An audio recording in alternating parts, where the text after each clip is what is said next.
Airbase में क्या हुआ, वहाँ पर भी न्यूक्लियर आर्सेनल था और उस अंडरग्राउंड बंकर पे, उस अंडरग्राउंड स्टोरेज पे भारत ने एक स्ट्राइक मारी है कि नरेंद्र मोदी ने कल बोला था कि पाकिस्तानियों चुप करके रोटी खा लो वरना मेरी गोली तो तुम लोगों के लिए है ही। मतलब वो 140 करोड़ आवाम को ये इंश्योर करा चुके हैं कि मेरी एक्सेस पाकिस्तान में बड़ी इजी है, मैं 25 करोड़ लोगों को टारगेट कर सकता हूँ, ये 9 सिटीज़ तो मेरे लिए कोई मसला ही नहीं। मजीद इसलिए ये एक मोहतात होने की रहने की ज़रूरत है कि देखें अभी न्यू, वो जब वो कहते हैं दो चीज़ें वो कहते हैं, एक कि जी अब न्यू नॉर्मल है।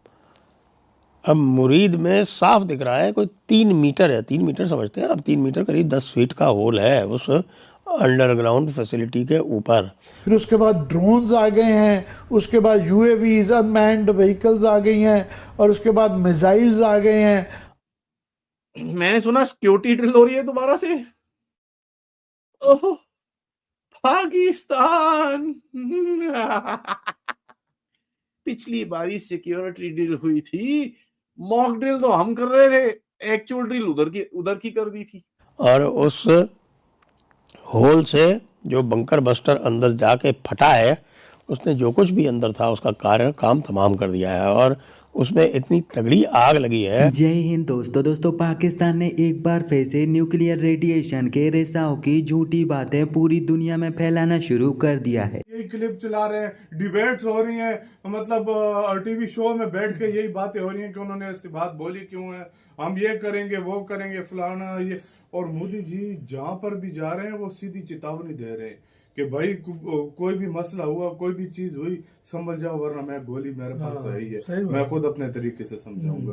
पहले उन्होंने बोला है कि जनता को चाहिए कि वो इससे बचे, लेकिन उन्होंने कहा अगर इस तरह भी नहीं होता तो फिर मेरे पास गोली है। जाहिर बात है, मतलब सीधी सीधी वो डायरेक्ट मोदी जी जो है ना चेतावनी दे रहे हैं कि भाई संभल जाओ नहीं तो मैं तो मतलब भाई अब ये भी है, ये जो सीन अब है, देखो अब जिस तरह के हालात हो गए, अब तो यही पाकिस्तान के पॉलिटिशियंस भी यही देंगे और इंडिया के भी अब यही बयान देंगे, यही आएगा। यही आएगा, समय के लिए यही आएगा, ये बात सच है। उसके बाद अभी यही कल हमारे पीएम का बयान आ रहा था, वो ईरान गए हुए हैं, उन्होंने, तुमने सुना बयान उनका?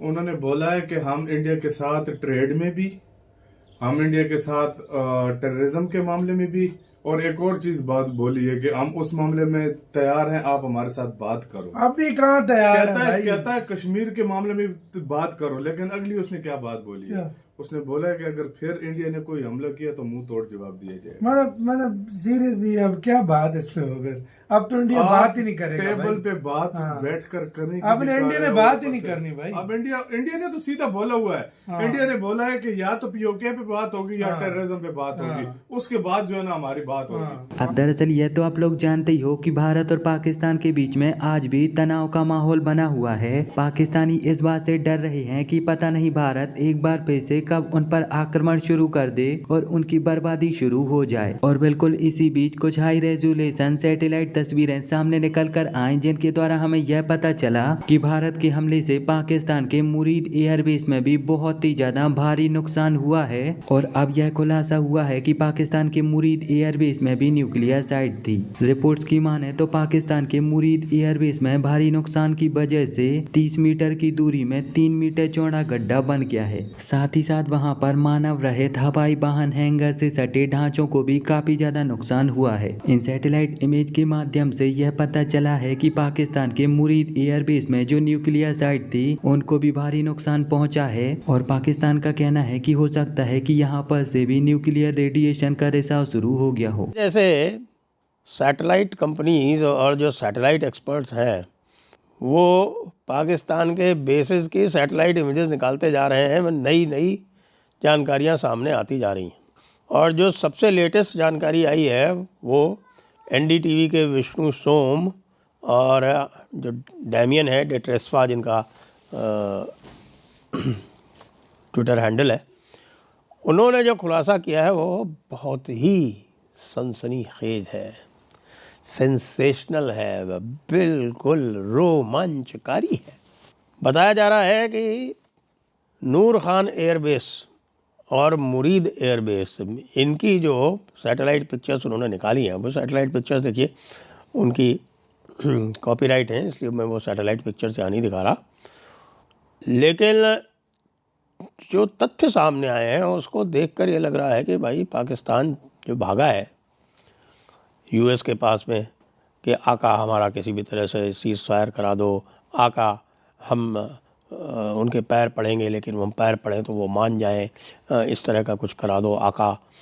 ये काम उन्होंने किराना के बारे में आप जानती हैं, किराना में उनके न्यूक्लियर आर्सेनल थे, और किराना में क्या हुआ भारत तो ऑफिशियली डिनाई ही कर रहा है, लेकिन सबने देखा है। और उसके बारे में पता चल रहा है कि भाई किराना में डबल स्ट्राइक की, और एक स्ट्राइक जिससे की उससे जो है वो होल बनाया, दूसरे से अंदर गया, और वहाँ पे वो डर्टी बॉम्ब वाला कोई सिनेरियो बन गया है। अब उसमें कोई आ जा नहीं सकता, अंदर भी जो था, जो लोग थे वो उसी के अंदर कुक हो गए। मुरीद में भी, मुरीद एयरबेस, मुरीद नाम है इसका, जगह का नाम है शोरकोट। अब ये शोरकोट जो है वो झेलम और चनाब के बीच में पड़ती है। झेलम और चनाब के बीच में, जहाँ झेलम और चनाब का संगम होता है, उसके पास में ये जगह है। तो ये सरगोधा से थोड़ा और नीचे पड़ती है। किराना जो है वो आपको पता है सरगोधा के पास में है, वहाँ से सरगोधा की सप्लाई बनती है, और जो भी लोडेड होते हैं वहाँ पे F-16 बैठे हुए हैं जो, वो सरगोधा से लेके जाते हैं माल। माल कौन सा? ये न्यूक्लियर माल। न्यूक्लियर माल किसका है, इसके बारे में ज्यूरी इज़ आउट। कई लोग कह रहे हैं कि साहब ये तो अमेरिका का ही न्यूक्लियर माल वहाँ पे रखा हुआ था हिफाजत से, और ये लोग उसकी हिफाजत भी नहीं कर पाए। सबसे अधिक जो मैं इस समय क्रेडिट दूंगा वो दूंगा भारत की मिलिट्री इंटेलिजेंस को, क्योंकि उन्होंने ऐसे ऐसे पिन पॉइंट करके और ऐसी ऐसी जगहों पर ऐसी ऐसी प्रिसाइज स्ट्राइक्स करवाई हैं कि पाकिस्तान हिल गया, बुरी तरह से हिल गया। उसको ये समझ में आ गया कि हमारा हर सीक्रेट, हमारा हर भेद, हमारा हर कमांड सेंटर, हमारे हर कमांड सेंटर के अंदर बैठा हुआ व्यक्ति, ये सब भारत को पता है। तो जो मुरीद एयरबेस है, वो मुरीद एयरबेस में क्या हुआ कि वहाँ पर वो पूरा एक एयरबेस है। अब उस एयरबेस के अंदर एक और डबल फेंसिंग वाला एक एरिया है, और उस डबल फेंसिंग वाले एरिया में अंडरग्राउंड कुछ रखा हुआ था। जी हाँ, वो अंडरग्राउंड बंकर्स हैं।